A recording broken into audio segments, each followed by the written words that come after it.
నమస్తే, welcome to Raj news special drive. నేను శ్రీకాంత్. దేశంలో మరొకసారి ఒక బిగ్గెస్ట్ ఎన్నికల సీజన్కు తొందరలోనే ఇక ఆట షురూ కాబోతోంది.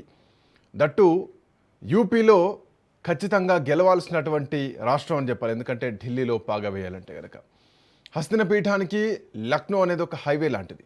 అక్కడ విజయం సాధిస్తేనే దేశ రాజధానిలో పట్టు దొరుకుతుంది.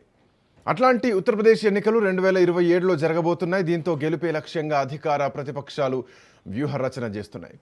మరోసారి గెలుపు పైన కమల దళం కసరత్తు చేస్తోంది.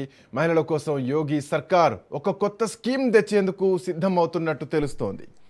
మహిళలకు ఆర్థిక సాయంగా 1 కాదు, 2 కాదు, 10,000 కాదు, ఏకంగా 50,000 రూపాయలు ఇచ్చేందుకు ఆలోచనలు చేస్తున్నట్టు తెలుస్తోంది.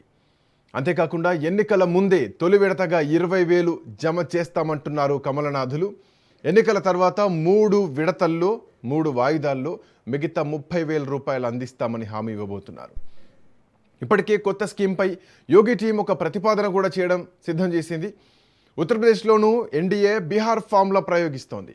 మహిళా ఓటు బ్యాంక్పై కాషాయ లీడర్లు ఫోకస్ చేస్తున్నారు. యూపీలో 13 కోట్లకు పైగా ఓటర్లు ఉంటే అందులో 6 కోట్లకు పైగా మహిళలే ఉన్నారు. అందుకే నారీ ఓటు బ్యాంకుపై అన్ని పార్టీలు అన్ని రాష్ట్రాల్లో కన్నేస్తున్నాయి. మరోవైపు బీజేపీకి ధీటుగా అఖిలేష్ యాదవ్ కూడా ఇప్పటికే పోరుబాట పడుతున్నారు. ఏ చిన్న అవకాశం దొరికినా రాజకీయంగా అస్త్రంగా వాడుతున్నారు. యూపీలో చిన్న పార్టీలు పెద్ద రాజకీయం చేసేటువంటి అవకాశం ఉంది. ప్రాంతీయ సమీకరణాలు కూడా అస్త్రాలుగా మారబోతున్నాయి. ఇక మరొక కీలకమైనటువంటి అంశం అయోధ్య అంశం. ఇది సమాజ్వాదీ పార్టీకి కలిసి వచ్చే అంశమేనా? బీఎస్పీ కాంగ్రెస్ పార్టీల ప్రభావం ఎంతవరకు ఉంటుంది? పొత్తుల లెక్కలు ఎట్లా ఉండబోతున్నాయి?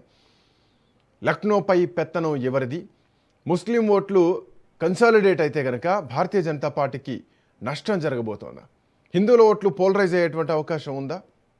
ఎవరు గెలవాలన్నా మహిళలదే అంతిమ నిర్ణయం. ఆ ఓట్లపైన ఎట్లాంటి గేమ్ జరగబోతోంది?